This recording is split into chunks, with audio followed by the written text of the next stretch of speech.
প্রিয় দর্শক, আমন্ত্রণ জানাচ্ছি আমি রান ইসলাম আপনাদেরকে কোন পথে বাংলাদেশের আজকের আয়োজনে। আমরা জানি যে বাংলাদেশে ছাত্র জনতার বিপ্লবের মধ্য দিয়ে একটি নতুন বাংলাদেশের সূচনা হতে চলেছে, যে বাংলাদেশে থাকবে না বৈষম্য, যে বাংলাদেশে থাকবে হচ্ছে সাম্য, এবং যে বাংলাদেশ হয়ে উঠবে মানবিক এক সুন্দর সমৃদ্ধ বাংলাদেশ। সেই বাংলাদেশ আমরা চাই। আর তার জন্য শুরু করেছেন অন্তর্বর্তীকালীন সরকারের উপদেষ্টারা কাজ শুরু করেছেন, এবং সারা বাংলাদেশই এক ধরনের বিপ্লবের পরবর্তী যে ধরনের বিষয়গুলো চলে আসে সেই বিষয়গুলো আসছে, এবং বিশেষ করে বিভিন্ন মহল থেকে দাবি দেওয়া উঠে আসছে। দীর্ঘদিনের বঞ্চনার যে বিষয়গুলো ছিল সেই বিষয়গুলো নিয়ে দাবি দেওয়া চলে আসছে। এর মধ্যে যে আমরা জানি যে মাননীয় প্রধান উপদেষ্টা তিনি বলেছেন যে একটু ধৈর্য ধরতে, দাবি দেওয়া আদায়ের সময় এখনো হয়তো হয়নি। এই বিষয়গুলো নিয়ে আমরা আলাপ করতেছি, এবং একই সাথে আলাপ করতে চাই সমসাময়িক আজকে কালকের মধ্যে ঘটে যাওয়া যে বিষয়গুলো রয়েছে আমাদের বাংলাদেশ সম্পর্কে, সেই সম্পর্কগুলোতেও কথা বলতে চাই। আমাদের সাথে আছে দৈনিক বজ্রপাতের নির্বাহী সম্পাদক মোহাম্মদ শাহেদ হাসান। শাহেদ, আপনাকে স্বাগত জানাচ্ছি। ধন্যবাদ। এবং আমাদের সাথে সিনিয়র সাংবাদিক সৈয়দ মাহমুদুল্লাহ, আপনিও যুক্ত আছেন। সৈয়দ মাহমুদুল্লাহ, আপনাকেও স্বাগত জানাচ্ছি আমাদের এই আয়োজনে। সৈয়দ মাহমুদুল্লাহ, আপনার কাছেই আমি আসতে চাই যে আপনি বাংলাদেশের রাজনীতি, বাংলাদেশের অবস্থা সবকিছু ফলো করছেন। সেইখান থেকে যদি প্রশ্ন করি যে আপনি দেখেছেন যে দুদিন আগে আনসারদের একটা বড় জমায়েত হয়েছিল, এবং তারা দাবি আদায়ের চেষ্টা করেছিল। সচিবালয়ে একটা বিশৃঙ্খলার অবস্থা তৈরি হয়েছিল, এবং সেখান থেকে একটা গতকাল তাদেরকে আটক করে তাদেরকে কারাগারে পাঠানো হয়েছে। এই যে বিষয়গুলো, এবং সর্বমহল থেকে একটা কথা উঠে এসেছে যে গত 15-16 বছরের যে বঞ্চনা, সেই বঞ্চনা থেকে আসলে একদিন বা 2 দিনে বা মাত্র 2 সপ্তাহের একটু বেশি সময় অন্তর্বর্তীকালীন সরকার দায়িত্ব গ্রহণ করেছেন। এর মধ্যে কি এই দাবি দাওয়াগুলো কতটুকু যৌক্তিক, আপনি কি মনে করেন? এটা আমার কাছে একটা বিস্ময়কর মনে হয়েছে, এবং বাংলাদেশ সরকারের সচিবালয় ঘিরে ফেলা হয়েছে। ভেতর থেকে বাইরের লোক আসতে দিচ্ছে না, ভেতরের লোক যেতে দিচ্ছে না। সেখানে ধস্তাধস্তি হলো, তাতে একজন উপদেষ্টা তরুণদের আহত হলেন, তিনি হসপিটালাইজড হলেন। এই সমস্ত গুরুতর ঘটনা একটা যে আগে বছর পর বছর আমরা দেখে আসি বাংলাদেশে একটা মামলায় 6 জনকে আসামি করা হয় ডাইরেক্টলি নাম করে, আচ্ছা 500 জনকে মানে অজ্ঞাতনামা। এখানে আমরা দেখলাম 6,000 মানে আনসারকে আসামি করা হয়েছে, আর 10,000 মানে ডাইরেক্টলি 6,000কে, আর 10,000 টোটাল তারিখ। তো এইটা আমার কাছে কি ওই দিন 6,000 বা 10,000 আনসার সেখানে ছিলেন, এটা একটা প্রশ্ন সত্য ব্যাপার। 6,000 10,000 ছিলেন বলে তো পত্রপত্রিকা মিডিয়ার উপর দেখা যায়। এই জিনিসগুলো মানে খেয়াল রাখুন। যেমন অন্যান্য মামলা নিয়ে অন্য একটা নিউজ পাবলিক। সৈয়দ মাহমুদুল্লাহ, আমি আপনার সাথে একটু যুক্ত করতে চাই এখানে, যে আজকেও মানে এই মামলাগুলো নিয়ে, রাজনৈতিক মামলাগুলো নিয়ে কথা হচ্ছে। যেমন বিএনপি মহাসচিব বলেছেন আজকেও যে ঢালাও মামলা হচ্ছে, যাচাই বাছাই করুন। আইন শৃঙ্খলা রক্ষাকারী বাহিনীর প্রতি এই কথা বলেছেন যে, এবং বিভিন্ন মহল থেকে কিন্তু এই যে মামলার বিষয়গুলো, আসামি করার বিষয়গুলো নিয়ে এক ধরনের সমালোচনা হচ্ছে। এটাকে আসলে মানে আমাদের যে নতুন বাংলাদেশ গড়ার স্বপ্ন, সেই স্বপ্নকে ব্যাহত করবে কিনা? নতুন বাংলাদেশ, এনি বাংলাদেশ, এই প্রতিষ্ঠানের জন্য এটা মানে বিপজ্জনক, এটা ক্রিয়েট করবে। মির্জা ফখরুলের স্টেটমেন্টটা আমি সাংবাদিকদেরকে যেটা বলেছেন আমি পড়েছি, সেটার কথা আমি বলতে যাচ্ছিলাম। তিনি খুব চমৎকার এবং সময়োপযোগী কথা বলেছেন।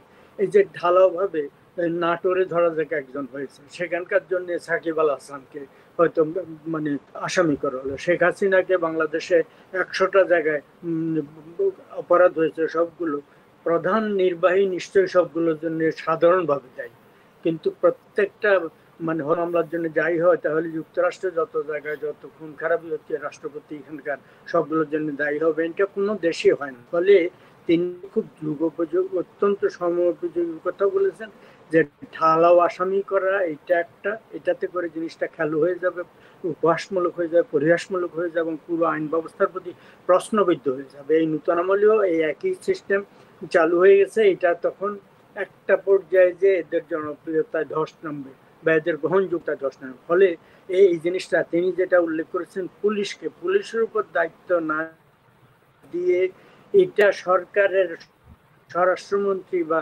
প্রধান উপদেষ্টা, অন্য কোনো উপদেষ্টা কড়াকড়ি ভাবে এটা বলা হতো যে ঢালাও এই জিনিস করবে না তোমরা, স্পেসিফিক অভিযোগ থাকলে। কারণ পুলিশ যদি কাউকে বাদ দেয়, পুলিশের আবার ঝামেলা আছে, বলবে যে ওদের এই আওয়ামী লীগ পন্থী, পরাজিত সরকার যেটা মানে সেই তাদের পন্থী, সে এটা নিচ্ছে না, যা যা বাচ্চা করছে সেই বাচ্চারা আবার ঝামেলা করে যাবে।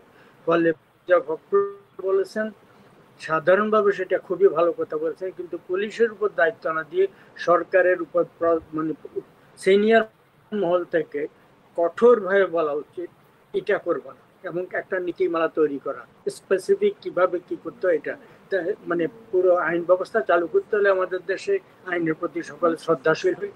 এবং এই জিনিসগুলোর ব্যাপারে আপনার প্রশ্নের জন্য আমি এতগুলো কথা বললাম। আমাদেরকে এই ব্যাপারে অত্যন্ত মানে সঠিক এবং সতর্কতা অবলম্বন করার বিষয় আছে মনে হয়। সৈয়দ মোহাম্মদুল্লাহ, আপনি থাকুন আমাদের সাথে।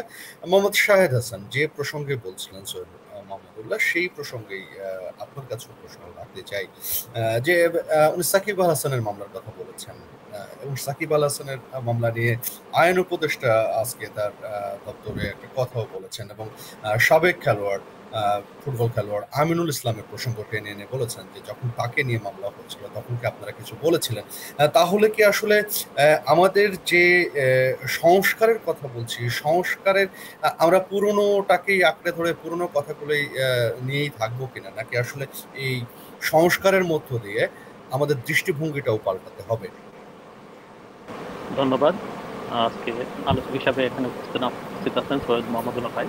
সৈয়দ মোহাম্মদুল্লাহ ভাই আসলে যে কথাটা বলছে এটা আসলে বাস্তবতা। বিগত সরকারের সময় আমি একটা কথা ঘটনা বলি, সেটা হলো বিগত সরকারের সময় যে মামলাগুলো করেছে শেখ হাসিনা সরকারের সময়, আমি কুষ্টিয়া জেলার কিছু মামলার ব্যাপারে কথা আমি নিজে দেখছি। ওখানে এফআইআর 5ই জানুয়ারি নির্বাচনের পরে আমাদের কুষ্টিয়াতে কিছু জায়গায় গাড়িতে অগ্নিসংযোগ করা হয়েছে। এই অগ্নিসংযোগগুলো হয়েছে অনেক রাত্রে, গভীর রাতে হয়েছে, বিভিন্ন জায়গায় হয়েছে কুষ্টিয়া শহরে। সেখানে ওই যে মামলাগুলো হয়েছে, এই ঘটনা কেন্দ্রিক 8-10টা মামলা হয়েছে, সেখানে দেখা গেছে যে এফআইআর বিষয়টা একই রকম, এবং সেখানে মানুষ যে যাদের বিরুদ্ধে মামলা হয়েছে তাদের তালিকাটা আছে স্পেসিফিক ভাবে, এইটা সেটা দিয়ে মিলায়ে, খুবই হাস্যকর। ওটা এফআইআর কপিটা পড়লে বোঝা যায় খুবই হাস্যকর। এখন বর্তমান অন্তর্বর্তীকালীন সরকারের সময় আমি যেটা দেখছি সেটা হলো যে মামলার যে সিস্টেমটা, মামলা যে করা হচ্ছে অজ্ঞাতনামা, ধরে যে একটা ঘটনায় 250 জনের নামে মামলা হলো, সেখানে 70 জনের নাম উল্লেখ করা হলো, বাকি সব অজ্ঞাত। তাহলে এই অজ্ঞাত লোকগুলার কারা, এবং এই মামলায় কি তারা সম্পৃক্ত, এই ঘটনার সাথে কি তারা সম্পৃক্ত, এই বিষয়গুলো আসলে এই সময়টা বিষয়টাকে চিরাচরিত নিয়মেই হয়ে আসছে। যেটা মোহাম্মদুল্লাহ ভাই বলছিলেন যে আসলে সুনির্দিষ্ট অভিযোগের ভিত্তিতে মামলাগুলো হওয়া উচিত, ব্যক্তির নামে মামলা উচিত। আমি যেটা মনে করি যে ঘটনার সাথে জড়িত, যে ঘটনার সাথে জড়িত না, যে ঘটনা সম্পর্কে কিছু জানেই না, তার নামে মামলা দেওয়াটা এটা হাস্যকর। এবং ওই মামলাটা আমার মনে হয়, আমি তো আসলে বিচারের বিষয়গুলো ভালো জানি না, এট দ্য এন্ডটা হয় কি, হয় যখন মূল চার্জশিট দেওয়া হয় তখন ওই জায়গা থেকে বাদ চলে যায়, কিংবা হয় তখন আসলে মামলার ইয়াটা থাকে না, মামলার যে ঘটনার জন্য মামলাটা, সেই ঘটনাটা অনেকটা হাস্যকর হয়ে ওঠে। আর এখানে সাকিব আল হাসানের বিষয়টা আসলে হয়ে গেছে কি, সাকিব আল হাসান আমার কাছে মনে হয়েছে যে সে এখন লাস্ট আমাদের যে টেস্ট হলো পাকিস্তানে, সে টেস্টে সে একটা ভালো পারফরমেন্স করছে। সেখানে আমাদের নেটিজেন যারা আছে তাদের একটা দৃষ্টিভঙ্গি আছে। আর এখানে আগে যে আমাদের গোলরক্ষক ছিলেন আমিনুল, ওনার নামে অনেক মামলা হয়েছে, উনি জেল খাটছে, উনি তো ছিল আমাদের আন্তর্জাতিক ভাবে আমাদের বাংলাদেশকে ফুটবলে একটা জায়গায় বাংলাদেশকে রিপ্রেজেন্ট করছে। সেখানে আসলে তার ব্যাপারে কিন্তু তখন এতটাই উচ্ছ্বাস আমি দেখিনি, বরং সে দিনের পর দিন তার নামে মামলা হয়েছে, দিনের পর দিন তাকে রিমান্ডে নেওয়া হয়েছে, সে জেল খাটছে। আসলে বিষয়গুলা অ্যাড্রেস করা উচিত। আসলে যে ঘটনার জন্য মামলা, সেই ঘটনাটার জন্য যারা জড়িত তাদের বিরুদ্ধেই আসলে সুনির্দিষ্টভাবে মামলা উচিত। ওই ইচ্ছা মতো কাউকে ফাঁসানোর জন্য কিংবা কাউকে বিপদে ফেলানোর জন্য এই মামলাগুলা করা, এই কালচার থেকে আসলে আমাদের বের হয়ে আসা উচিত। এটা আসলে আমরা মানে যারা ভুক্তভোগী তারাই জানে, কোর্টে কোর্টে বারান্দায় ঘুরতে ঘুরতে তাদের মানে এই মামলাগুলো এমনও হয় যে মাসে 2-3 বার ডেট হয়, 2-3 বার হাজিরা দেওয়া লাগে, এমনও বিষয় আছে আমি দেখি। মানে এমন হয় যে হয়রানিটা হয়, কিন্তু যে শাস্তি পাবার কথা সেই শাস্তিটা হয়তো পায় না, আইনের ফাঁক বলে বের হয়েও যায় যারা আসলে প্রধান মূলত আসামি। একইভাবে আমি আরেকটা দাবির কথা বলতে চাই যে শিক্ষা প্রতিষ্ঠানগুলোতে এক ধরনের দাবি দেওয়া চলছে, বিভিন্ন শিক্ষকের পদত্যাগের দাবি, বিভিন্ন শিক্ষা প্রতিষ্ঠান প্রধানের পদত্যাগের দাবি। এই যে দাবির একটা সংস্কৃতি তৈরি হয়েছে ছাত্র জনতার বিপ্লবের পরে, এটাও একটু এটাকে কিভাবে দেখতে পারেন সৈয়দ মোহাম্মদুল্লাহ ভাই, আপনার কাছে প্রশ্ন করব। এটা আমি ফলো করছি, তো এইটা দুঃখজনক। আচ্ছা, ওই যে ঢালাও মামলার ব্যাপারে একটু অ্যাড করা উচিত। ওই যে অনেক মানে আরো যে 500 জন নাম বলে, পুরো গ্রাম পুলিশ উজাড় করে দিয়েছে গ্রাম, এই একটা তার ঘুষের জন্য, ঘুষ বাণিজ্যের সুবিধা হয়েছে। সম্পাদক মাহফুজ আলমের নামে একবার উনি বললেন, একটা ভুল স্বীকার করলেন আগের আমলে, সেটার জন্য তাকে আওয়ামী লীগ আমলে হ্যারাসমেন্ট শুরু হলো। সারা দেশে বিভিন্ন জায়গায় আওয়ামী লীগেরা তার বিরুদ্ধে মামলা করে সর্বত্র তাকে হ্যারাস করছে। এগুলো আচ্ছা যাক, আপনি এখন সর্বশেষ যে প্রশ্ন করেছেন এটা হচ্ছে শিক্ষা প্রতিষ্ঠান, এই যত্রতত্র শিক্ষকদেরকে তাকে হয়তো ব্যক্তিগত শত্রুতা বা তাকে লাইক করে না, এই জন্য তাকে পদত্যাগে বাধ্য করা হচ্ছে। এক জায়গায় দেখলাম একজন বুদ্ধিস্ট প্রধান শিক্ষয়িত্রী বা প্রিন্সিপাল, তাকে গাছের সাথে বেঁধে রেখেছিল তার ছাত্রীরা, সম্ভবত সেটা ফিমেলদের, মহিলাদের, নারীদের স্কুল কলেজ, বেঁধে রেখেছে। মানে এটা মর্মান্তিক ব্যাপার, এইটা দেশব্যাপী ঘটছে। এতে করে অনেকে মানে এই শিক্ষকতা ছেড়ে দেবে, কিছুদিন নির্লিপ্ত থাকে। অন্যান্য ইউনিভার্সিটিতে নীল দল, সাদা দল, কালো দল, এই সমস্ত দল করে শিক্ষকদের যে বিভাজন শিক্ষকদের ভিতরে, আসিফ নজরুল সাদা, আরেকজন কালো, সৌরভদের আর একজন আরেকজনকে সন্দেহ, এমনকি ঘৃণার চোখে দেখে, এইটি হওয়া উচিত না। মানে রাজনৈতিক দিক থেকে সিরাজুল ইসলাম চৌধুরী অথবা মানে মনির চৌধুরী বা তার ভাইদের হয়তো না দৃষ্টিভঙ্গি আলাদা ছিল, পারস্পরিক শ্রদ্ধাবোধ ছিল, তাকে ঘৃণাবোধ ছিল। মানে আপনি বলতে চাচ্ছেন রাজনৈতিক মতদর্শ থাকতেই পারে, আপনি যেটা বলতে চাচ্ছেন রাজনৈতিক মতদর্শ থাকতেই পারে, কিন্তু আসলে লেজুর ভিত্তিক রাজনীতির যে খারাপ দিকগুলো রয়েছে সেইগুলো আসলে আমাদের পরিহার করার সুযোগ রয়েছে শিক্ষকদের এবং ছাত্রদের দুটোর ক্ষেত্রে। জি, সেইখান থেকে আমি একটু শাহেদ হাসান আপনার কাছে প্রশ্ন করতে চাই যে আপনি ঢাকা বিশ্ববিদ্যালয়ের পড়াশোনা করেছেন এবং ঢাকা বিশ্ববিদ্যালয়ের ছাত্র রাজনীতি এবং শিক্ষক রাজনীতি দুটোই দেখেছেন, সেখান থেকে আপনার কি মনে হয় আসলে এই লেজুর ভিত্তিক যে রাজনীতি সেটা আসলে কিভাবে ক্ষতি করছে আমাদের বাংলাদেশে? আসলে এই বিষয়টা আমি 97-98 শিক্ষাবর্ষে ছিলাম গণযোগাযোগ সাংবাদিকতা বিভাগে। আমি যে সময় ছাত্র ছিলাম, আমি 2005-এ পাশ করে বেরিয়েছি ঢাকা বিশ্ববিদ্যালয় থেকে। আমাদের সময়টাও অনেক সৌহার্দ্যপূর্ণ রাজনীতি ছিল, এই লেজুর ভিত্তি, তারপরে যে দলাদলি এগুলা ছিল, দল ছিল, সাদা দল, নীল দল, এগুলা ছিল সে সময় আমরাও দেখছি। কিন্তু এই নোংরামোটা এখন যত দিন যাচ্ছে, মানে নোংরামোটা মানে চরম পর্যায়ে পৌঁছাইছে। শিক্ষকরা হবে ছাত্রের কাছে আদর্শ, শিক্ষকরা ছাত্রদেরকে পড়াবে। বাপমার সাধারণত আমরা যারা বিশ্ববিদ্যালয়, স্কুল কলেজ পাশ করে যারা বিশ্ববিদ্যালয়ে যাই, আমরা যখন বিশ্ববিদ্যালয়ে পড়ি তখন আমাদের লোকাল, আমাদের গার্জিয়ান বলতে আমাদের পিতৃতুল্য কিন্তু আমাদের শিক্ষকরা, যারা আমাদেরকে পড়ায়। এই শিক্ষকদের কাছ থেকে সেই ছাত্র যদি পিতৃতুল্য আচরণ কিংবা তার যে মানে যে শিক্ষার প্রদানের ক্ষেত্রে প্লাস আরো যে বিষয়গুলো আছে বিশ্ববিদ্যালয়ে, সেই জায়গায় যেমন আমি যদি বলি যে হলে যে হাউস টিউটর থাকে, প্রভোস্ট থাকে, সেখানেও কিন্তু শিক্ষকরাই কিন্তু এটা পরিচালনা করে। সব বিশ্ববিদ্যালয়ের সব ক্ষেত্রে কিন্তু শিক্ষকরাই পরিচালনা করে, কিন্তু সেই জায়গায় দেখা যায় যে আমি কোন দল করি, ধর আমি যদি মানে কোনো দলীয় ইসে থাকি, যদি ওই শিক্ষক যদি আমার বিভাগের যদি অন্য দলের হয়, সে কিন্তু আমাকে সেইভাবে মানে ইয়া করে না, এটা ইয়া করে, মানসিকভাবে সাপোর্ট করেন এবং তার আচার আচরণের মধ্যে দিয়ে মধ্যে যে সহজ সম্পর্ক ব্যাহত করে। আরেকটা প্রসঙ্গ, আপনি নিশ্চয়ই দেখেছেন যে প্রথম আলো একটা জরিপ করেছে ছাত্র রাজনীতি বিষয়ে, এবং 94% মানুষ, যেখানে একটা 3.5 লাখ কি 4 লাখের উপরে মানুষ অংশ নিয়েছে, এবং সেখানে একটা বিষয় এসেছে যে 94% যারা ভোট দিয়েছেন তাদের মধ্যে 94% মানুষ বলেছে যে ছাত্র রাজনীতির প্রয়োজন নাই।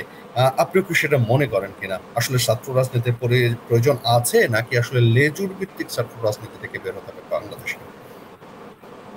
আসলে ছাত্র রাজনীতির প্রয়োজন আছে, কারণ ছাত্র সংসদ, প্রথমত আমি বলি ছাত্র রাজনীতির প্রয়োজন আছে এই কারণেই যে ছাত্র রাজনীতিটা হবে ছাত্রদের জন্য। এর জন্য আসলে সরাসরি রাজনীতি করতে হবে ছাত্র রাজনীতি এমন না। সেটা হলো প্রত্যেকটা বিশ্ববিদ্যালয়ে কিন্তু ছাত্র সংসদ ছিল। ছাত্র সংসদ গুলাকে আমরা যদি অ্যাক্টিভ করতে পারি, এই ছাত্র সংসদে ছাত্ররা নির্বাচিত হয়ে আসবে সাধারণ ছাত্র ছাত্রীদের ভোটে, এবং তারাই কিন্তু সাধারণ ছাত্র ছাত্রীদের বিভিন্ন দাবি দেওয়া নিয়ে তারা কিন্তু প্রশাসনের সাথে তারা বার্গেনিং করবে। সেই জন্য আসলে ওই লেজুর ভিত্তি আসলে হয় তখনই যখন দলীয় সরকার থাকে, দলীয় সরকারের ছাত্র সংগঠন থাকে, সেখানে অনেক ধরনের হিসাব নিকাশ থাকে, তাদের রাজনৈতিক সিদ্ধান্ত বাস্তবায়নের বিষয় থাকে। সেখানে আসলে অনেক সময় হয় কি, যেই সংগঠন, যে দল ক্ষমতায় থাকে তার ছাত্র সংগঠন তখন তার লাজুর ভিত্তি করে, সেখানে কোনো ভালো মন্দর কোনো পার্থক্য থাকে না, সে অন্ধের মতন ইয়া করে। লাস্ট আমরা যে দেখলাম যে আমাদের যে আন্দোলনটা হলো, সেখানে আমাদের তৎকালীন সড়ক ও যোগাযোগ মন্ত্রী, আওয়ামী লীগের সাধারণ সম্পাদক জনাব ওবায়দুল কাদের বলছিলেন যে আমার এই আন্দোলন দমন করার জন্য আমার ছাত্রলীগই যথেষ্ট। এইটা তো আসলে কোনো ভাষা হলো না। একটা আন্দোলনকে দমন করার জন্য যদি একটা সংগঠনের লাগে, সেই সংগঠন তো ছাত্র সংগঠন নয়, এটা তো সন্ত্রাসী সংগঠন হয়। মানে আপনি বলতেছেন ছাত্র রাজনীতি থাকতে পারে, কিন্তু আসলে মানে লেজুর ভিত্তিক ছাত্র রাজনীতি আসলে দেশের মঙ্গল বয়ে আনে না। আমি এখান থেকে সৈয়দ মোহাম্মদুল্লাহ আপনার কাছে প্রশ্ন করতে চাই যে আমরা দেখেছি যে স্বৈরাচার এরশাদের সময়ও ছাত্র সংসদের ইলেকশন গুলো হয়েছে, এবং তারপর থেকে দীর্ঘ সময় আমরা ঢাকা বিশ্ববিদ্যালয়ের কথা যদি বলে হয়, ছাত্র সংসদ নির্বাচন আর হয়নি, এবং 2019-এ হয়েছে, কিন্তু সেটা কেউ আসলে স্বচ্ছতার জায়গা থেকে যথেষ্ট প্রশ্ন তৈরি হয়েছে। শিক্ষকরাও তাদের ভূমিকা যথেষ্ট মানে ভিন্নতা দেখিয়েছে, যেটা শিক্ষক সুলভ আচরণের বাইরে ছিল। সার্বিকভাবে আমরা কেন পারছি না এই গণতান্ত্রিক যে সরকার ব্যবস্থা ছিল, যারা গণতন্ত্র কায়েম করার জন্য সরকার ব্যবস্থায় এসেছেন, কেন আমরা ছাত্র সংসদের মতো বিষয়টাকে উপেক্ষা করে যাচ্ছি? কি মনে হয় আপনার? এটা অত্যন্ত দুঃখজনক। দেখুন, আমরা যে পূর্ববঙ্গ থেকে বাংলাদেশ হলাম, ভাষা আন্দোলন থেকে শুরু করে বা তারও আগে থেকে আমাদের এই রিজিয়নে ব্রিটিশ আমলে তো বটেই, পরবর্তী আমলে ব্রিটিশ বিরোধী আন্দোলনে ছাত্ররা নেতৃত্ব দিয়েছে অনেক স্থানে। যাই হোক, তো আমাদের এই পূর্ববঙ্গের এবং বর্তমান বাংলাদেশের ইতিহাসের সাথে ছাত্রদের অবদান অঙ্গাঙ্গিভাবে জড়িত। ভাষা আন্দোলন থেকে শুরু করে তারা নেতৃত্ব দিয়েছেন, ফলে তারা একদিকে ছাত্র সংসদ করবেন, ছাত্রদের বিষয়গুলো দেখবেন, অন্য দিক থেকে সজাগ দৃষ্টিভঙ্গি থেকে বিশেষ করে বিশ্ববিদ্যালয়ের ছাত্রছাত্রীরা আমাদের অত্যন্ত সচেতন নাগরিক, ফলে মানে অত্যন্ত গুরুত্বপূর্ণ জাতীয় আন্তর্জাতিক ইস্যুতে তার নিশ্চয়ই সরব ভূমিকা পালন করবে। এটা কিন্তু দুঃখজনকভাবে ক্রমাগতভাবে মলিন হয়ে গেছে, ম্লান হয়ে গেছে, এবং ছাত্র সংগঠনগুলো রাজনৈতিক দলের লেজুর ভিত্তি হয়েছে। এইখানে একটা কথা উল্লেখ করা দরকার, জিয়াউর রহমান যখন ক্ষমতা ছিলেন, এরশাদ সাহেব যখন ক্ষমতা ছিলেন, তারা রাজনৈতিক দলও করেছেন ক্ষমতায় থেকে, এবং ছাত্র সংগঠন, যুব সংগঠন করেছেন ক্ষমতায় থেকে। ছাত্রলীগ বা ন্যাপের যে ছাত্র ইউনিয়ন, 2 ন্যাপের ছাত্র ইউনিয়ন, এগুলা ঐতিহাসিক, এগুলা বহু মানে 50 বছর বা আরো তার বেশি ইতিহাস, 60, 70, 80 বছর। কিন্তু ক্ষমতায় থেকে রাজনৈতিক দল করা এবং ক্ষমতা থেকে ছাত্র সংগঠন করা, এটা আরো পরিবেশকে ক্ষতিগ্রস্ত বেশি করছে। ওভারঅল এখন কারো উপরে দোষ না দিয়ে এই জিনিসগুলো আত্মানুসরণ উচিত, এবং করে, যেমন মনিম খানের আমলে, আইয়ুব খানের আমলে, সেটা বলতে ভুলে গেছি, ন্যাশনাল স্টুডেন্ট ফেডারেশন করেছিল, তারা অনেক সন্ত্রাসী কর্মকাণ্ড করেছে। সেটাও ক্ষমতায় থেকে আইয়ুব খানের লোকরা মনিম খানকে দিয়ে পূর্ববঙ্গে, উত্তর পূর্ব পাকিস্তানে এনএসএফ করেছে। এনএসএফ এর সন্ত্রাস এবং কলঙ্কজনক একটা চ্যাপ্টার।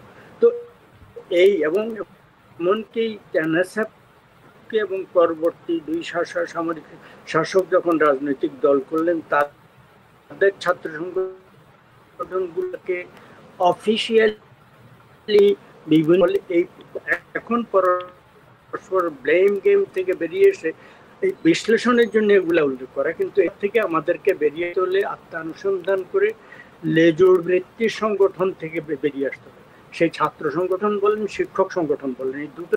ফলে ছাত্র রাজনীতি নিঃসন্দেহে ছাত্র রাজনীতি বললে ফ্রান্সে বলেন, ফ্রান্সে সবসময় ছাত্র খুব অ্যাক্টিভ, সাউথ আমেরিকাতে অ্যাক্টিভ, যুক্তরাষ্ট্র এই সাম্প্রতিক সময় প্যালেস্টাইনিদের পক্ষে বিভিন্ন ইউনিভার্সিটিতে অ্যাক্টিভ হয়েছে।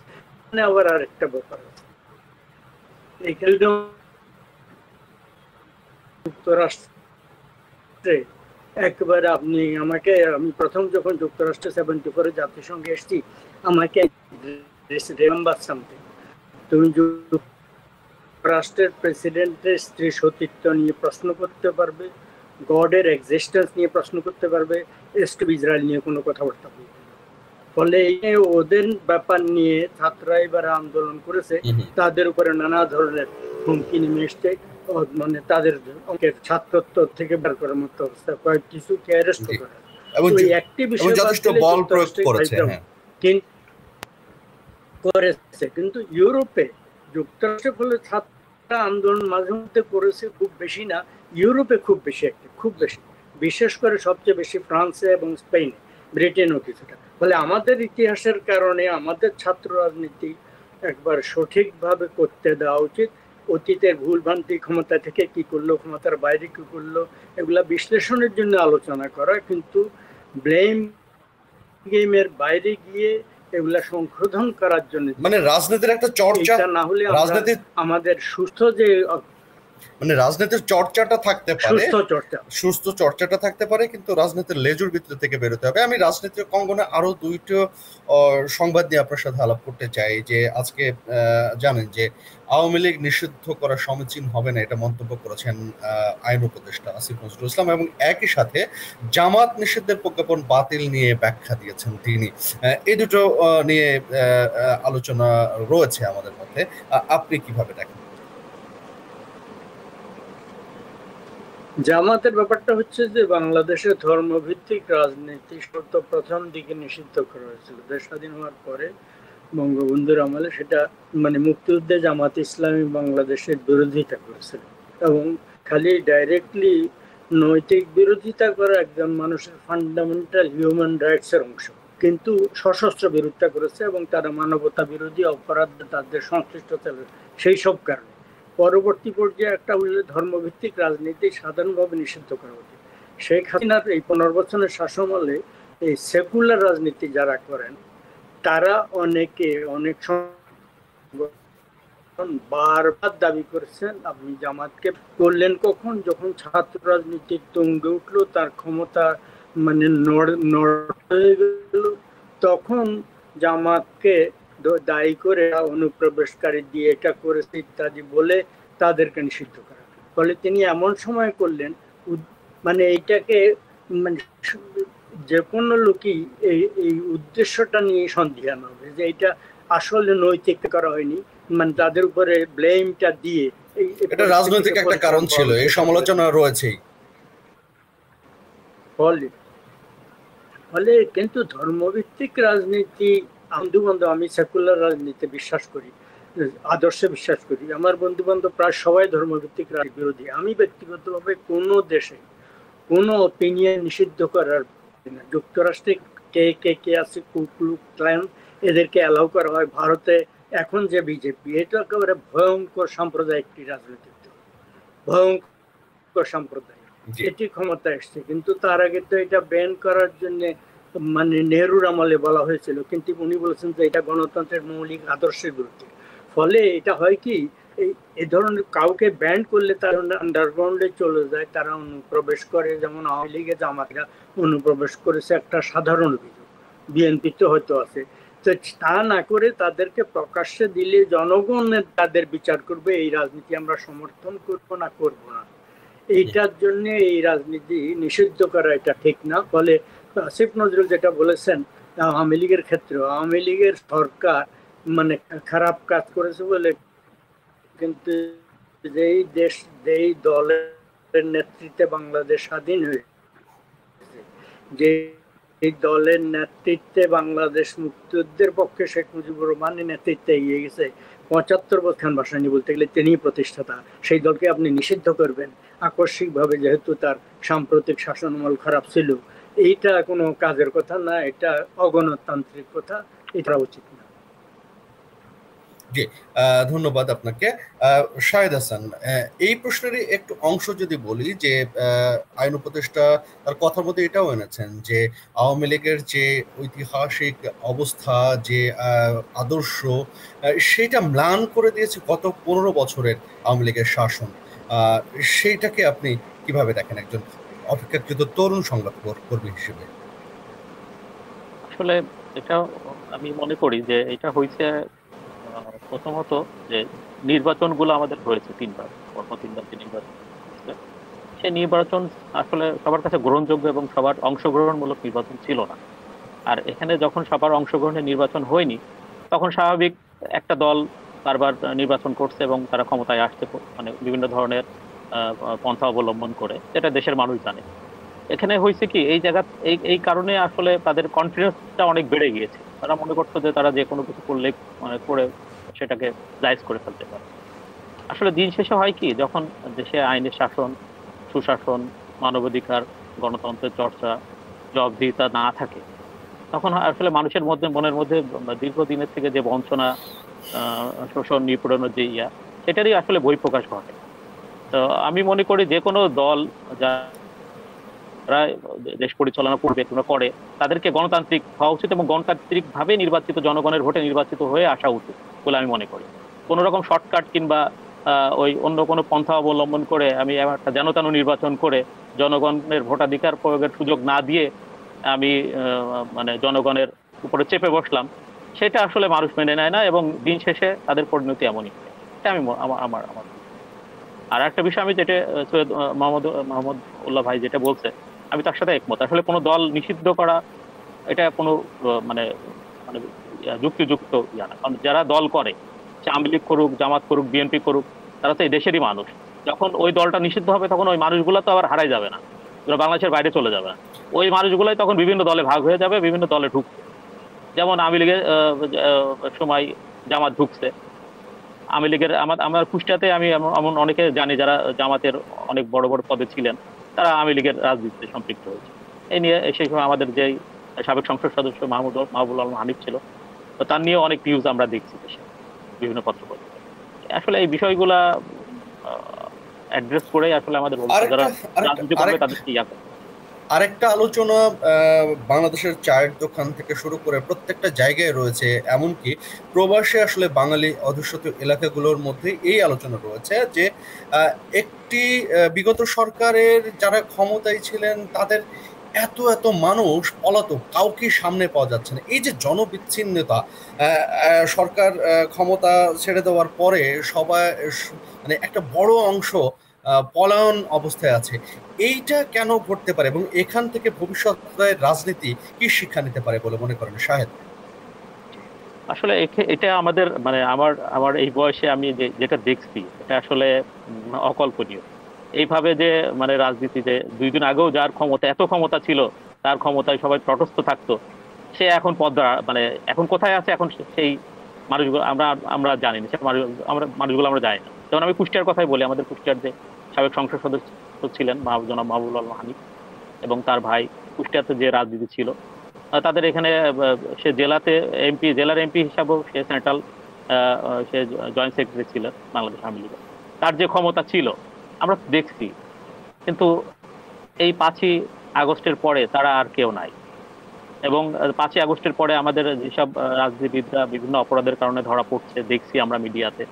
এখান থেকে আসলে ভবিষ্যতে যারা নেতৃত্ব দিবে, রাজনীতি করবে, যারা মন্ত্রী এমপি হবে, তাদেরকে অনেক কিছু শেখার আছে, এইটা আমি মনে করি। কারণ এই শিক্ষা থেকেও যদি তারা ভবিষ্যতে যারা রাজনীতি করবে, মন্ত্রী এমপি হবে, তারা যদি শিক্ষা না নেয়, তাহলে তাদের পরিণতি এমন হবে, এর থেকে ভয়াবহ হতে পারে। মোহাম্মদুল্লাহ ভাই, আপনার কাছেও আসতে চাই এই প্রসঙ্গেই যে সংসদ সদস্য থেকে শুরু করে তৃণমূলের চেয়ারম্যান মেম্বার পর্যন্ত মানে একটা বড় অংশ যারা বিগত সরকারের সাথে ছিলেন তাদের পলাতক অবস্থা রয়েছেন। এই যে অবস্থাটা, এই অবস্থা বাংলাদেশকে আসলে কি মেসেজ দেয়?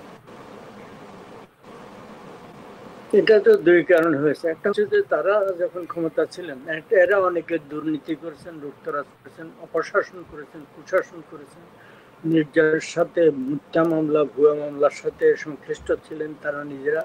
এইটা তাদের অদ্ভুত একটা আছে এবং তারা অনেকে যেটা দিয়ে প্রথম শুরু করেন যত্রতত্র মামলা হচ্ছে, তো মামলা করে যে বেচারা হয়তো একটা লোক কোনোভাবেই না ইনভলভ না, তা সেও মামলার আসামি হয়ে যাচ্ছে। ফলে ওই গা বাঁচানোর জন্য হাঁটুরে পিঠা যেটাকে বলে, একটা লোককে বললো যে চোর ধরো, সবাই মিলে মারছে, বিচার করুন না যে সত্যি চোর কিনা। এইটার কারণে ফলে জেনারেল তাদের যে একটা ঘৃণা বা আতঙ্ক সৃষ্টি হচ্ছে সেটা একটা কারণ। আরেকটা কারণ হচ্ছে অপরাধ বোধ, দুটো একসাথে হয়ে গেছে। এবং এই আওয়ামী লীগের আমলে মানে নির্বিচারে দেশব্যাপী যে মানে মানে গ্রেফতার হয়েছে, বিএনপির অনেক লোককে গ্রেফতার, সমর্থক ব্যক্তিদের মধ্যে একজন না, কিন্তু নিশ্চিত একজন চোখ দেশে থাকে বিদেশ থেকে ওগুলো দেখছে, নির্বিচারে অ্যারেস্ট হয়েছে। সালাউদ্দিন নামে এক ভদ্রলোক, তিনি বিএনপি স্থানীয় ব্যক্তি, তাকে হঠাৎ ভারতে পাওয়া গেল, মানে ড্রাগড অবস্থায় হোক কি একটা অবস্থা পেয়ে গেল। বছর পর বছর সেখানে জেলে ছিলেন, তারপরে জামিনে ছিলেন, শেষ পর্যন্ত রিসেন্টলি দেশে এসছেন এবং 6 বছর পরে তিনি গ্রামে গেছেন গত সপ্তাহে। এই যে কাণ্ডগুলো দেশব্যাপী ঘটেছে, এই ঘটার কারণে এই পরিস্থিতি হয়েছে। ধন্যবাদ মাহমুদুল্লাহ ভাই আপনাকে। এই সংস্কার নিয়ে আমি প্রশ্ন করতে চাই অপেক্ষাকৃত আজকের তরুণ সাংবাদিক শাহেদ হাসান আপনাকে। সংস্কার একটা বহুল ব্যবহৃত শব্দ এখন আমাদের জন্য। আপনি আসলে কোন কোন জায়গায় সংস্কার চান? আমি এক কথা বলতে চাই যে আমাদের বিগত যে কনস্টিটিউশনাল যে প্রতিষ্ঠানগুলো ছিল, সাংবিধানিক প্রতিষ্ঠান, যেগুলো মোটামুটি এখন আর নেই বললেই চলে, সেগুলো সংস্কার হতে হবে। দেশের শিক্ষা ব্যবস্থা সংস্কার হতে হবে। দেশের এই যে বিভিন্ন জায়গায় বাজারে সিন্ডিকেট আছে, আমাদের গরিব মানুষেরা প্রতিদিন গরিব মানুষের পকেট থেকে কোনো না কোনো অজুহাতে প্রত্যেকটা পণ্যের দাম বাই রোটেশন সিন্ডিকেট করে বাড়িয়ে, কোনো সময় ডিম, কোনো সময় লবণ, কোনো সময় চিনি, কোনো সময় তেল, কোনো সময় চাউল, এই কাজগুলো যারা করে এদের বিরুদ্ধে এদেরকে দৃষ্টান্তমূলক শাস্তির আওতায় আনতে হবে। শুধুমাত্র ওই তদন্ত করা, তদন্ত কমিটি করা কিংবা ব্যবস্থা নিব, ব্যবস্থা করব, এইসব করলে হবে না। আমার কথা হলো যারা অন্যায় করবে, যারা দেশদ্রোহী কাজ করবে, দেশদ্রোহী কাজ, আমার মতে এরা এক ধরনের দেশদ্রোহী। দেখেন, এই সংস্কৃতি থেকে আমরা খুব বেশি বেরোতে পেরেছি বলে কি মনে হয়? যে বন্যা পীড়িত যে এলাকাগুলো, সেখানে দেখেন যে চিড়া, মুড়ি, শুকনো খাবার, মোমবাতি, এগুলোর দাম কি পরিমাণ বাড়িয়েছে ব্যবসায়ীরা। এটা আসলে আমরা জাতি হিসাবে আসলে এতটাই খারাপ হয়ে গেছে আমার মনে হয়, মানে এত মন মানসিকতা আমাদের এতটাই খারাপ হয়ে গেছে, আমরা সবসময় সুযোগ খুঁজি। সুযোগকে যখন যেই সুযোগ পাই তখন সেই কাজটা আমরা করে ফেলি। কিন্তু নীতি নৈতিকতা, মানবিকতা বোধ আসলে মানে আমাদের মধ্যে থেকে মানে দিন দিন হারিয়ে যাচ্ছে। এটা আসলে একটা অ্যালার্মিং একটা ইয়া। আমাদের সবাই উচিত মানুষের বিপদে মানুষের পাশে থাকা। আজকে বন্যায় সারা দেশে 11টা জেলায় যে অবস্থা, সেই সব জায়গায় যদি আমরা এই আমাদের যে চিড়া মুড়ি যেগুলা মানে এইগুলা চিড়া মুড়ি, মোমবাতি, দেশলাই, এগুলোর দাম বাড়িয়ে দিয়েছে, দাম বাড়িয়ে দেয়া, এটা তো আসলে হওয়া উচিত না। এটা এই জন্যই কি আমাদের ছাত্র জনতা এই রক্ত দিল, বুকে তাজা রক্ত দিল এই কারণেই। এবং সারা দেশের মানুষ যেখানে সহযোগিতার হাত বাড়িয়ে দিয়েছে, ত্রাণ। হ্যাঁ, যেখানে ঢাকা বিশ্ববিদ্যালয় সিএসসিতে যা হচ্ছে আমরা সারা দেশের মানুষ মিডিয়ার মাধ্যমে দেখতে পাচ্ছি, প্রত্যেকদিন প্রতিটা ক্ষণ, প্রতিটা মিনিট, প্রতিটা ঘন্টা দেখতে পাচ্ছি। সেখানে কিছু মানুষ, আমি এখানে একটা বলি, এখানে সবাই না, আসলে কিছু মানুষ, কিছু স্বার্থান্বেষী মহল, এই মানুষগুলাই আসলে দিন শেষে দেশের সাধারণ মানুষের জিম্মি করে প্রত্যেকটা ঘটনায়। এই জন্য এই মানুষগুলোর মুখোশ উন্মোচন করা উচিত। আমি অন্তর্বর্তীকালীন সরকারের কাছে এটাই দাবি করব যে এই মানুষগুলারে খুঁজে বের করে দৃষ্টান্তমূলক শাস্তি দিতে হবে, যাতে ভবিষ্যতে এই ধরনের কাজ আর কেউ করার সাহস না পায়। জি, শাহেদ হাসান, আপনাকে অসংখ্য ধন্যবাদ আমাদের সাথে যুক্ত থাকবার জন্য। যে সময় থাকলে হয়তো আরো কথা বলা যেত। মাহমুদুল্লাহ ভাই, আপনাকে অসংখ্য ধন্যবাদ জানাচ্ছি। আমাদের আজকের আয়োজন শেষ করতে হবে। আপনাকে আমরা আবারও পাবো আমাদের এই আয়োজনে, সেই প্রত্যাশা রাখছি। একই সাথে শাহেদ হাসান, আপনার কাছে প্রত্যাশা রইল থাকুন নিউ ইয়র্ক বাংলা লাইফের সাথে। দেখা হবে আপনাদের সাথে। প্রিয় দর্শক, এই ছিল আজকের নিউ ইয়র্ক বাংলা লাইফের আয়োজন কোন পথে বাংলাদেশ। আপনারা নিশ্চয়ই যুক্ত হবে এবং আপনাদের প্রশ্নগুলো আমাদেরকে করবেন, সেই প্রশ্নের উত্তর খুঁজবো আমরা আমাদের আলোচক এবং আলোচনার মধ্য দিয়ে। দেখা হবে আবারও। সে পর্যন্ত ভালো থাকুন, সুস্থ থাকুন এবং সুন্দর থাকুন সবাই।